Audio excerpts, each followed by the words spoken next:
हाय दोस्तों, मैं सलभ जैन आपका स्वागत करता हूं ओरा न्यूज़ के एक फ्रेश एपिसोड में। टैलेंटेड लोग अमेरिका छोड़ रहे हैं, भारत को तय करना होगा क्या वह इन्हें अपनाने के लिए तैयार है। यूरोप के सभी देश अमेरिका में हो रहे ब्रेन ड्रेन को देखते हुए जल्द कदम उठाए हैं। फ्रांस के राष्ट्रपति एनुअल मैक्रों ने दुनिया में सबसे बेहतर और होनहार माइंडेड को फ्रांस में आने के लिए खुला निमंत्रण दिया है। 1933 में जर्मन के वैज्ञानिक, शिक्षाविदों और बुद्धिजीवियों का पलायन शुरू हुआ। इस पलायन का स्तर और जो लोग जर्मनी से निकले, खासकर अमेरिका व पश्चिमी यूरोप गए, उनकी गुणवत्ता इतनी प्रभावशाली थी, उन्होंने द्वितीय विश्व युद्ध के बाद पश्चिमी यूरोप और अमेरिका के विकास को गहराई से प्रभावित किया।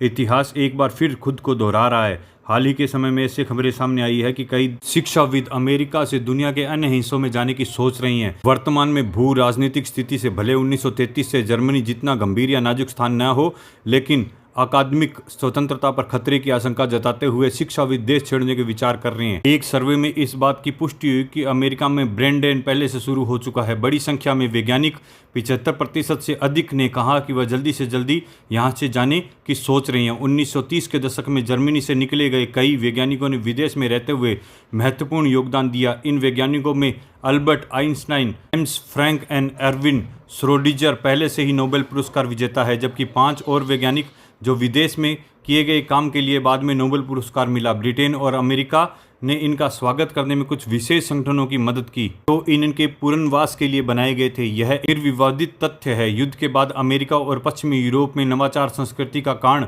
उनकी अर्थव्यवस्था तेजी से बढ़ी। इन प्रवासी वैज्ञानिकों ने इस संस्कृति को बढ़ावा देने में महत्वपूर्ण भूमिका निभाई। स्कॉलर्स को भारत आमंत्रित करता। दिलचस्प बात यह है कि 1930 के दशक में कुछ जाने माने वैज्ञानिकों ने भारत में बसने के बारे में सोचा था।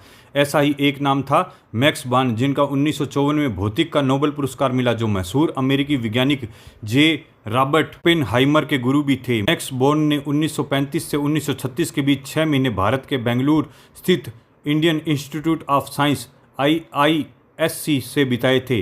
उन्हें यह आमंत्रण भारत के प्रसिद्ध वैज्ञानिक CV रमन ने दिया था। रमन हाल ही में IISc आए थे और वे चाहते थे कि दुनिया भर के प्रतिभाशाली लोग संस्था से जुड़ें। जब रमन ने 1935 में मैक्स बॉर्न को पहले 6 महीने के लिए और फिर हमेशा के लिए बेंगलुरु में आने का न्योता दिया, तो बॉर्न ने बिना किसी हिचक के इसे स्वीकार कर लिया।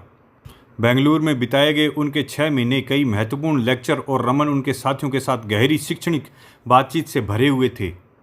इसी तरह जब पंडित मदन मोहन मालवीय ने जर्मनी के बुद्धिजीवियों की परेशानी का एहसास हुआ, तो उन्हें तुरंत कदम उठाने की जरूरत समझी और अल्बर्ट आइंस्टाइन को बनारस हिंदू विश्वविद्यालय BHU आने का न्योता भेजा। उन्हें उम्मीद थी कि आइंस्टाइन के BHU का पढ़ाई लिखाई का माहौल पसंद आएगा और शायद वे अपने पढ़ने का प्रस्ताव भी स्वीकार कर लेंगे। रमन और मालवीय उस समय के हालात को समझने की जबरदस्त दूरदर्शिता थी और बेहतरीन लोगों को अपने संस्थान से जोड़ने के लिए पूरी तरह तैयार थे। अमेरिका से प्रतिभाओं का पलायन। आज अगर ब्रेन ड्रेन होता है तो यह अमेरिका दुनिया की सबसे बड़ी इनोवेशन फ्रेंडली वाले देश और सबसे बड़ी अर्थव्यवस्था के रूप में स्थिति को कमजोर कर सकता है। इस पर कई स्वतंत्र विशेषज्ञों ने भी अपनी राय दी है। इस कारण यूरोप के कई देशों ने अमेरिका से हो रहे ब्रेन ड्रेन को लेकर तुरंत कदम उठाए हैं, जैसे कि फ्रांस के राष्ट्रपति एनुअल मैक्रों ने दुनिया के सबसे होशियार लोगों को फ्रांस में आने का खुला न्योता दिया है। भारत बड़ी संख्या में प्रतिभाशाली शिक्षाविदों को, और वो भी बहुत कम समय में, अपने यहाँ लेके आने के लिए तैयार है। 1930 के दशक में स्थिति आज से काफ़ी अलग थी। उस समय कुछ जिम्मेदार लोगों ने दूरदर्शिता और हिम्मत के साथ ऐसे फैसले लिए थे।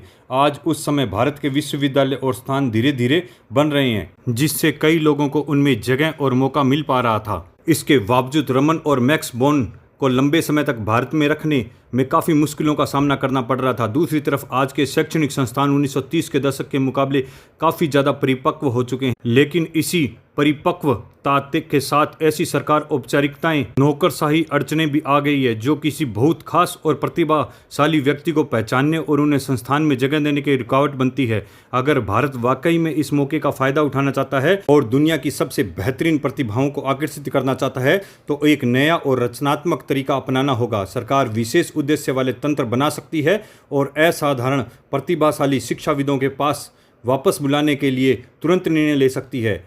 कई नवस्थापित निजी विश्वविद्यालय जो शायद नौकरशाही प्रतिक्रियाओं से मुक्त है, उन्हें पहल कर सकते हैं। बेशक आज की जटिल भू राजनीतिक स्थिति को देखकर ऐसे खास और प्रतिभाशाली लोगों को भारत लाना हमारी अर्थव्यवस्था के लंबे समय तक बढ़ने में मदद करेगा। अब समय बताएगा कि भारत इस मौके का फायदा ले सकता है या फिर गंवा देता है।